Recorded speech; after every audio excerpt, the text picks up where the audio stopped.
जिस देश के अंदर रमजान और दिवाली, होली, ईद एक साथ मनाई जाती है। ये इस देश की खुशनसीबी है और हम लोगों की खुशनसीबी है कि हम लोगों ने भारत जैसी मिट्टी में जन्म लिया, जहाँ से मस्जिद से अजान की आवाज भी सुनाई देती है और मंदिर से घंटी की आवाज भी सुनाई देती है। ये मुल्क भारत वो देश है।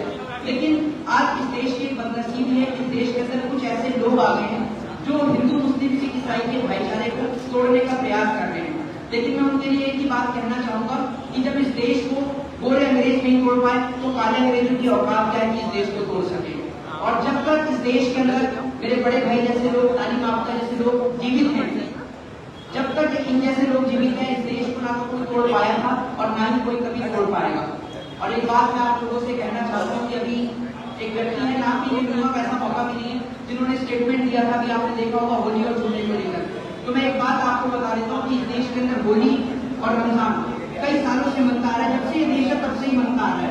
ना तो कोई भी हिंदू भाई ऐसा काम करता है जिससे हमारे मुस्लिम भाई के जो है धर्म को कोई चोट पहुंचे, और ना ही कोई मुस्लिम भाई ऐसा काम करते जिससे हिंदू भाई के धर्म को चोट पहुंचे।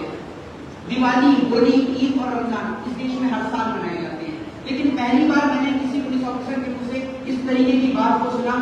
उससे मेरे को ना घायल फिल्म का एक डायलॉग याद आता है जिसमें सनी देओल ये बात कहते हुए नजर आते हैं कि आप वर्दी उतार के जो है वो पट्टा पहन लो, गलत राय का पट्टा पहन लो। तो ये डायलॉग किसके ऊपर फिट होता है ये सभी को पता है। मैं लेकिन एक बात कहना चाहता हूँ कि हम लोगों का जो प्यार है, हम लोगों के मन में कभी भी नफरत पैदा नहीं होनी चाहिए और हमें अपनी आने वाली पीढ़ी को कुछ देकर जाना है। हमें इस मुल्क को आजाद, ये मुल्क था और आजाद ही रखना है। हमें इस मुल्क को किसी के हाथ को दोबारा गुलाम नहीं होने देना, क्योंकि हमारे देश की सरकार लाख नहीं, हजार नहीं, करोड़ कोशिश करेगी हिंदू मुस्लिम के नाम पर, मंदिर और मस्जिदों के नाम पर इस देश को तोड़ने के लिए। हम वो वक्त, वो दौर नहीं भूल सकते जिस वक्त पे अभी भाईजान ने बात करी बहादुर शाह जफर की, जब बहादुर शाह जफर के बच्चों का सर काट के रंगून की जेल में रख दिया गया और उसके बाद उनसे कहा गया कि क्या हुआ जफर, हिंदुस्तान की शमशीर ठंडी पड़ गई। और वो बहादुर शाह जफर जवाब देते हैं कि जब तक गाजियों में बू रहेगी ईमान की तक रंगन तक चलेगी शमशीर हिंदुस्तान की। इस देश के अंदर आजादी में जितना योगदान हिंदुओं का, सिखों का, ईसाइयों का रहा है, उतना ही योगदान मुसलमानों का भी रहा है। तो ये देश सभी का है, ये देश आपका, मेरा, हम सभी का है। तो हम लोगों की जिम्मेदारी बनती है, ये हम लोगों का फर्ज है, कर्तव्य है कि हम इस देश को टूटने से बचाएं। शुक्रिया एक बार फिर आप सभी को रमजान की और ईद की ढेर सारी बधाई, शुभकामनाएं। जय हिंद, जय भारत।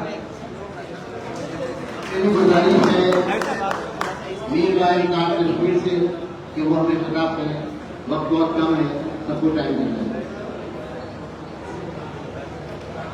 बिस्मिल्लाहिर्रहमानिर्रहीम।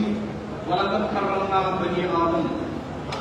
मंच में बैठे हमारे बुजुर्ग उर्गी शाह साहब, बिरला आजमी साहब और एसडीपीआई के मेंबरान और जिम्मेदारान, खुसूसन एडवोकेट शरीफ मोहम्मद साहब और मेरे प्यारे बहनों और भाइयों, अस्सलाम वालेकुम रहमतुल्लाहि व बरकातहू। मैं सिर्फ इतनी सी बात करूंगा कि कुरान मजीद जो है वो कैसा अल्लाह ने आखिरी ठीक है आपसे?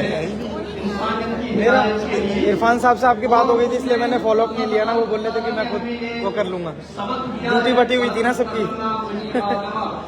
जितने भी लोग 206 ममालिक में रहते हैं, 8 अरब 9 करोड़ लोग, इन सबकी इज्जत की जाए, इनकी इज्जत की जानी चाहिए। इसलिए हम यहाँ खड़े हैं। एसडीपीआई के जो प्रेसिडेंट साहब गिरफ्तार हो चुके हैं उन्हें जल्द से जल्द रिहा किया जाए और आइडिया ऑफ इंडिया को बचा कर रखने की जरूरत है।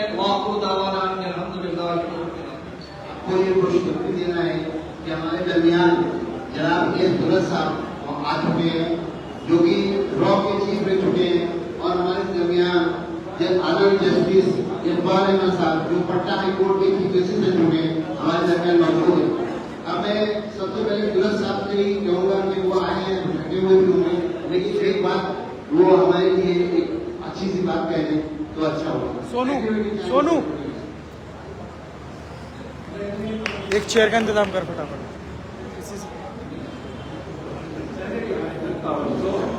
सुन हाजी जी से मान लो, बुरा नहीं मानेगा।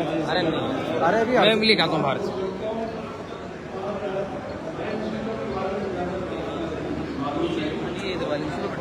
अरे वो हाँ लगा मैं एक फोन पकड़ा से।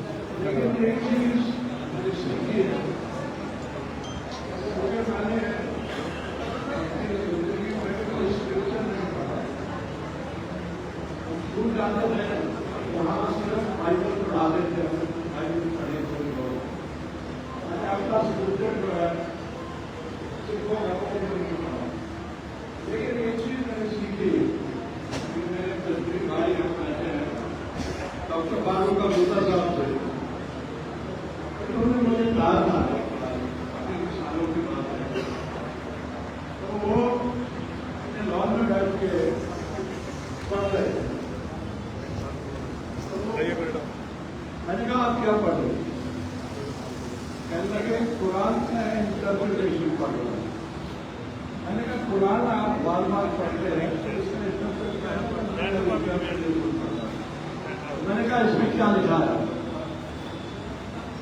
तो कहने लगे इसमें ये लिखा है that there is God. अब सुन लीजिए, that there is God but only one God. So आप कौन से रिलीजन के हैं, क्या है, सिख है, ईसाई है, हिंदू है, मुसलमान है, सब एक होते हैं और एक ही रहना चाहिए। ये हमारा जो मुल्क है इसमें सब शामिल है, कोई बाहर नहीं, कोई बाहर का नहीं है और ऐसे ही रहना चाहिए। बहुत बहुत आपका शुक्रिया, thank you very much sir. मैंने ताल्लुक पूरा नहीं करा पाया। ये अमरजीत सिंह दुलत साहब हैं जो आईबी के चीफ रह चुके हैं, प्राइम मिनिस्टर के एडवाइजर रह चुके हैं कश्मीर बजट में, और आखिर में रॉ के चीफ के तौर से रिटायर हो गए। जो किताबें इन्होंने लिखी हैं, एक असद दुरानी के जरिए दोनों ने साथ में को आकर्ष हैं। पाकिस्तान का जो ISI का चीफ है और दुलत साहब हैं, दो किताबें लिखी हैं। आप सोचिए कि किस कदर बड़े आदमी हैं और हमारी पूरी महफिल के लिए बड़ी फख्र की बात है कि वो आज हमारे दरमियान मौजूद है। मैं जल्दी से अभी जाहिर देता हूँ अपने chief justice Patna high court ex Akbar Ahmad साहब को कि वो अच्छा एक बात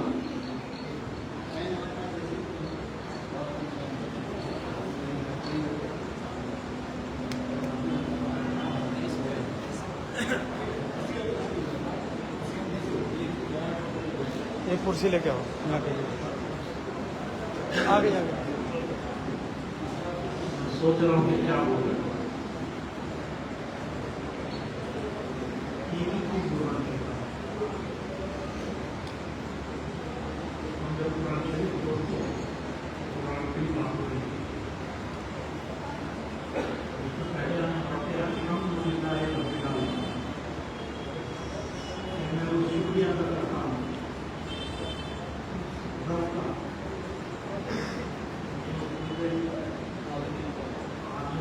पूरे यूनिवर्स का मालिक है। रब्बुल आलमीन ने यही नहीं बोला तो रब्बुल मुस्लिमीन है, मैं मुसलमानों को कहता हूँ तो यही है। मैं रसूलुल्लाह के बारे में बोला कि ये रब्बुल मुस्लिमीन है, उनका भी यही है कि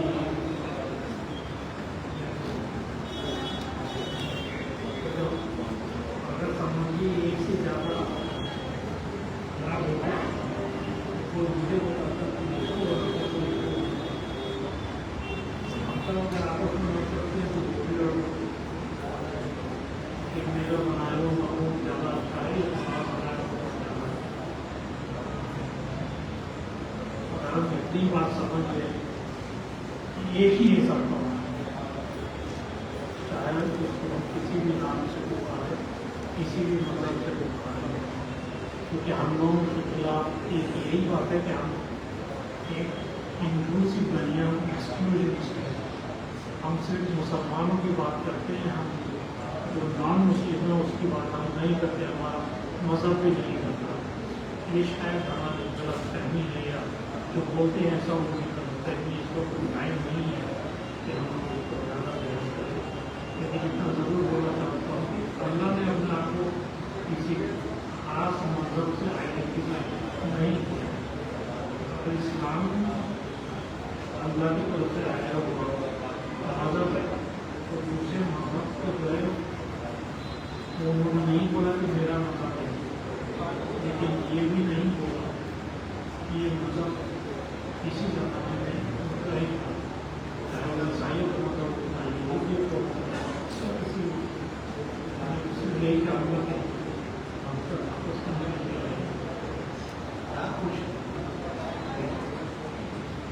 विजय साहिब, अभी हमारे दरमियान शीशगंज गुरुद्वारे के एक बहुत बड़े सेवक सुरक्षण सिंह साहब मौजूद हैं। उनसे मैं कहूँगा 2 मिनट में बात खत्म कर लें, क्योंकि टाइम भी बहुत खत्म होने जा रहा है और हमारे पास उतना टाइम इस वक्त नहीं है, लेकिन मैं इसको चाहता हूँ कि इनकी भी प्रेजेंस हो। सबसे पहले मेरे सारे भाइयों को वाहिगुरू जी का खालसा वाहिगुरू जी की फतेह, अस्सलाम वालेकुम। मैं आज इतना खुश हूँ आप लोग को देख करके। भाईचारा आपने जो बना करके जो हमारे आज के दिन को जो अफ्तारी का जो रखा है प्रोग्राम, तो सबको आपने बुलाया गया।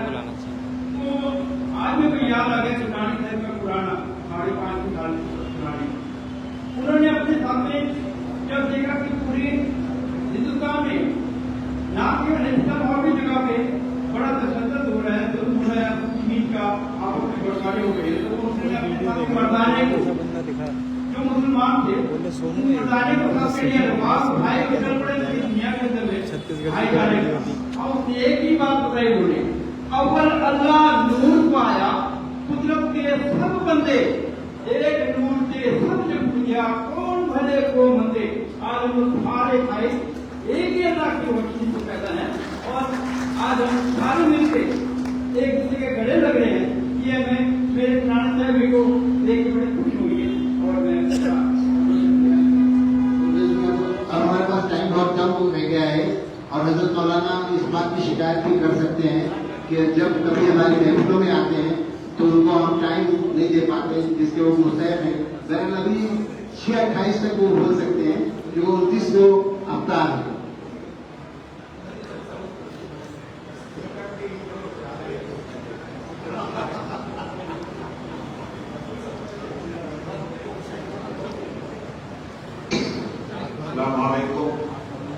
आप तमामी लोगों को तो रमजान मुबारक की बेपनाह बरकत मुबारक। मोहतरम हज़रात, हम लोग जब भी किसी मजहबी तकलीफ में इकट्ठा होते हैं तो इस बात की कोशिश करते हैं कि इस बात को बार बार हिंदुस्तानियों के सामने रखा जाए कि हमारी 50 बरस की एक तहजीब है जिसका नाम है गंगा जमुनी तहजीब। उस गंगा जमुनी तहजीब का जो मैंने अध्ययन किया तो मैं इस नतीजे को पहुंचा कि इस तहजीब आगे से नहीं जाना, आगे से नहीं। आज जो बिगाड़ पैदा करने की कोशिश की जा रही है वो हिंदू और मुसलमान के दरमियान एक खलीज पैदा करके सत्ता की रोटी कुछ लोग सेकने का काम कर रहे हैं। ऐसी सूरत में मैं आप हज़रात के सामने 1 मिनट में सिर्फ इतनी बात रखूंगा कि यही वो कोशिश थी जो कामयाब हुई पास में सफेद अंग्रेजों की जानिब से, और उन्होंने तकरीबन 100 साल तक हमारे मुल्क के हिंदुओं और मुसलमानों की पीठ पर आतंकवादी कोड़े बरसाए। अंग्रेज लड़ाओ और हुकूमत करो, हम सब जानते हैं, हमारा हिंदू जानता है, हमारा मुस्लिम जानता है, सब जानते हैं कि यही वो पॉलिसी थी जिसकी बुनियाद पर हमारा देश 1 सदी तक गुलाम रहा है। मगर अंग्रेज बहुत होशियार था, जाते जाते वो इस मुल्क में अपनी काली औलादें भी पैदा करके गया। जो काम कल सफेद अंग्रेज ने करके हिंदुस्तान में नफरत का बीज बोया था, आज उसकी काली औलादें उसी अंग्रेज का पाठ पढ़कर हिंदुस्तान के लोगों के अंदर बंटवारा पैदा कर रही है। ऐसी सूरत में चाहे होली का मौका हो या ईद का मौका हो या रमजान का मौका हो, हमें इस बात को हर जगह दोहराना चाहिए कि 2 मार्शल कौमें खासतौर पर इस मुल्क में हैं, एक हिंदू दूसरा मुसलमान। हिंदू शुरू होता है हाथ से, मुस्लिम शुरू होता है माँ से, वहां से हा निकाला जाए, यहाँ से माँ निकाला जाए और दोनों को ज्वाइन किया जाए तो हम बनता है, हम बनकर के रहे, हमारा हिंदुस्तान बना रहेगा। यही काम अंग्रेजों के मुकाबले में हमारे स्वतंत्रता सेनानियों ने किया था और यही काम आज के दिन हमें अहद लेना चाहिए कि हम मुल्क में नफरत की हवा नहीं चलने देंगे और मोहब्बत का पैगाम देकर सारी दुनिया को ये बतलाएंगे कि हिंदुस्तान नफरत से नहीं मोहब्बत के चिरागों से पहचाना जाता है। Thank you.